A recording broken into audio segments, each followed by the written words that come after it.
السلام عليكم ورحمة الله وبركاته. نرحب بكم اخواننا وزملائنا الاعلاميين في هذا المؤتمر الصحفي.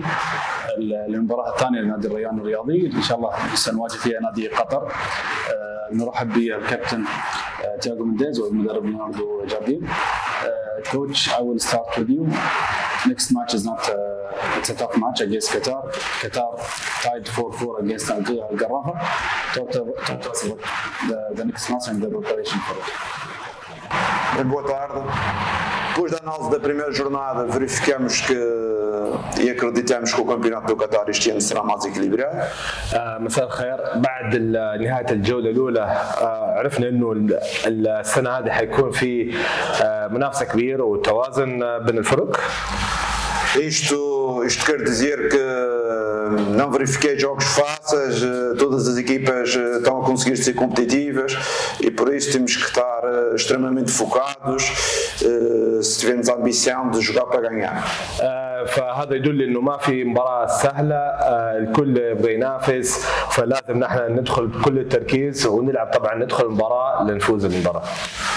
O Qatar Clube vem de um campeonato muito bom ano passado, ficou em quinto classificado.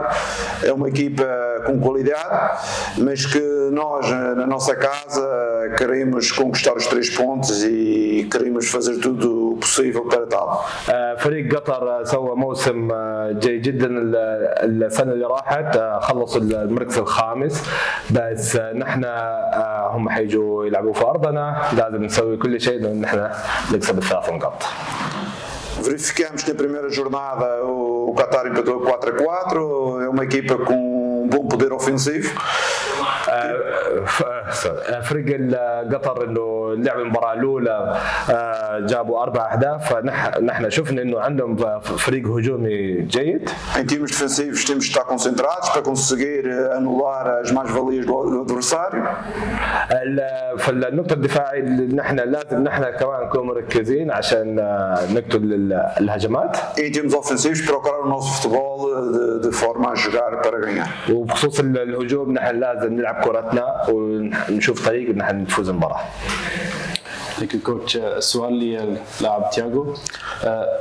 أول مباراة لعبها في المنطقة في الشرق الأوسط في قطر كانت المباراة الماضية، كيف يرى المستوى الفني للدوري القطري وكيف يرى أيضا الجماهير والمشاهدين؟ Boa tarde primeiro, né? É um nível diferente que a gente vem acostumado a jogar, é uma experiência nova, onde eu pude jogar, né, o primeiro jogo, eu senti um pouco de diferença. طبعا مساء الخير. طبعا مستوى يختلف عن اللي كان يلعبوا في السابق سواء في اوروبا او في البرازيل، هذه خبره جديده بالنسبه له. Mas sabendo da dificuldade que a gente vai enfrentar daqui adiante, o primeiro jogo jogamos bem. بس يعرف ايش الصعوبه اللي ممكن يواجهها في المستقبل. نحن لعبنا المباراه الاولى لعبنا بشكل جيد. Mas isso ainda tem mais jogos pela frente. Espero dar continuidade no trabalho que a gente vem fazendo e somar pontos. بس في لسه المباريات كثيره في امامنا، وان شاء الله نحن نلعب ونفوز نحقق النقاط مثل ما نحن نتمرن كل يوم ونعمل، ويكون في نتيجه ايجابيه في المباريات الجايه.